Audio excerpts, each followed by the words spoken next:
Okay, folks, we are going to draw, and we're going to draw a snow cone. Woohoo! So, how we're going to start here today is basically we're going to start with like a smile, but not a big smile. So here's what I mean. Sort of like a curved line. Oops. Oops, there we go. Okay, try this again. Curved line, a little bit like this. See why I call that a smile? That's like a Jason smile. That is a Jason smile. Yeah. Yeah, so gonna do that. Now, so that's the start. Now we're gonna do another one right under it, just like this. Like that. And then we're gonna connect them. It's like a little road. Yeah, so this is your little lip, I guess you'd call it. Now we're just gonna basically draw a little triangle down here. And there's our cone. The cone part of the snow cone. Barb said the name should be Conan. Conan. Conan or Sammy, which I like both of them. I like to make little stripes here. Yeah, I did it on there. Did you? So the trick with this is give them a little bit of a curve. So instead of just doing a straight line, give them a little slight curve, just like that smile that we just did. And that gives it the illusion... The illusion, Michael, who gets that reference, of depth and volume. Now on the top, we're going to do the little pile of snow, which is kind of like just a circle. It's like a top circle, but it's okay if you draw a little wiggly. This is sort of like the Charlie Brown. You know how Charlie Brown kind of had like wiggly lines, especially as Charles Schulz got older, got even more wiggly. But even in his early days, there was just like a really unique style, but that makes it look like crunchy shaved ice, right? Yeah. Now, of course, we got to put the little face in here, 2 eyes, and a little smile. All right. Now we're gonna color it, and gonna get some red here. Rachel said, "Joe, Rachel knows her Arrested Development." That's good. Yeah. That's good. All right. So I'm gonna color in my little red stripes here. I don't know why I make them red. It just feels like that's how it should be, but I'm not actually sure if that's true or some sort of false memory of mine. So every other one, of course, this is your snow cone, so you can make it whatever color you want. Okay, so here's another trick. We talked about volume and depth. What I'm going to do here is get a little bit darker red, like a maroon, and I'm going to color just these little edges on the side,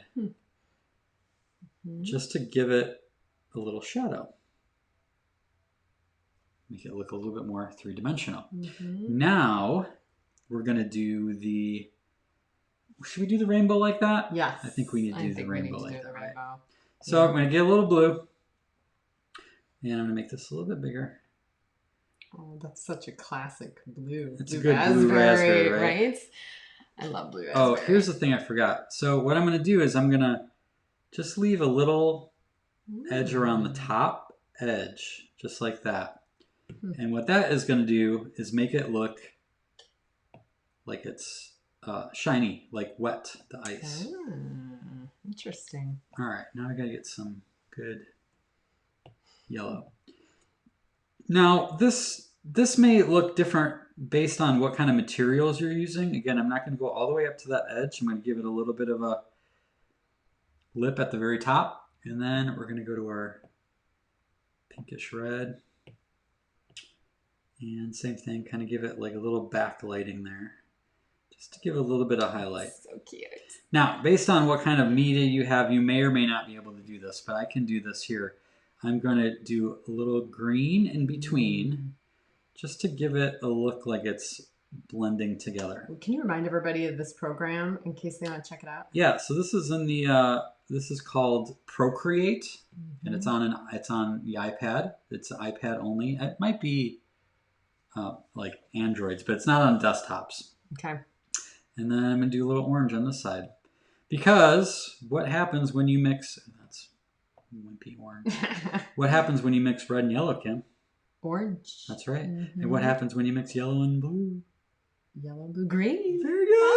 I didn't know this was going to be a color quiz. All right, so we got a little rainbow going on there. Looks good. And yeah, I think that's pretty good. And then, cute. you know, you can, if you want to do to get a little fancy here and do like the little cheeks. Sometimes I like to do little cheeks. Aww. Oh, right that's there. cute. And of course, we're different colors.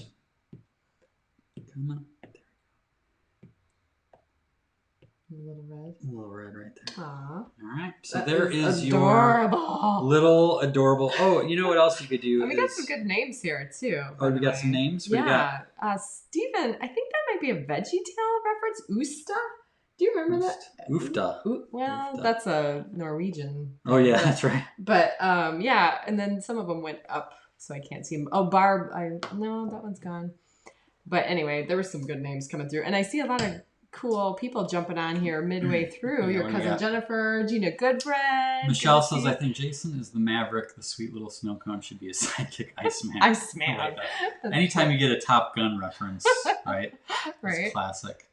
Anybody else I can pull up here? Thank you to everyone that's saying hi. Oh, Kara says Frosty. That's a good one. Oh, yes. What was Steve Arnold's, hi Steve, saying about the chunkier? Yeah. Okay, I found the ice in snow cones was chunkier and the shaved ice was finer, more like snow, ironically. And that seems to expand the flavor options, including ice cream and sweet beans. True. That is true. That is the difference between the shave ice. It is much it's a different finer consistency and not as hard. It just it just melts right in your mouth.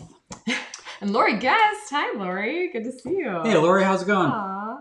She says, today, remember when I graduate from art school? Let me pull it up. Okay. Lori, today, go ahead, Kim. Today, Ellie said, remember when I graduate from art school, I get them same art system that Kotecki has. So thanks for that. I'm saving my pennies now. Well, you know. Yeah. 20 years in, right? I think she just graduated or is very close, but like Ellie? Yeah, she's like I don't know. Tell us where she's at. I forget if she got like she graduated or she graduated or something, but she's in art school and is killing it. I've seen some of her work and was able to help a long time ago giving some recommendations on some stuff, but that kid has a bright future, so I'm excited. And, you know, that's the thing, like, just as a little aside here, when I was in high school, I loved art. I wanted to be an artist, and my parents were super supportive, and they were terrified. They didn't know, like, is this a thing? Can he do this? Like, and they actually invited my high school art teacher over for dinner, basically to say, A, is he any good? And B, can he make money at it? And she was very complimentary, thankfully, Mrs. Garrett. And she listed out a whole lot of things that artists can do, most of which people don't think of. So I have to give Lori, we were just talking about, credit, because it takes a special parent and parents to be okay with have that deep breath and say, okay, I really would rather you were a doctor or a lawyer or something like that. But to be able to be an encourager like that, I talk to a lot of artists who don't have that from their parents. So to be able to have that is quite a blessing. And these days, you watch the credits of any movie, like a Star Wars movie, how many pages of credits are artists, right? So there's just so many options. Lori confirmed that she finished her first year of art school. Okay, that's right. Graduated from high school. That's probably your I would know she was excited to get into it. That's awesome. I like Mike's name, Herbie for this guy. Oh, that's good. Cute. That's a good one. Yeah. Right, I love it. Very good.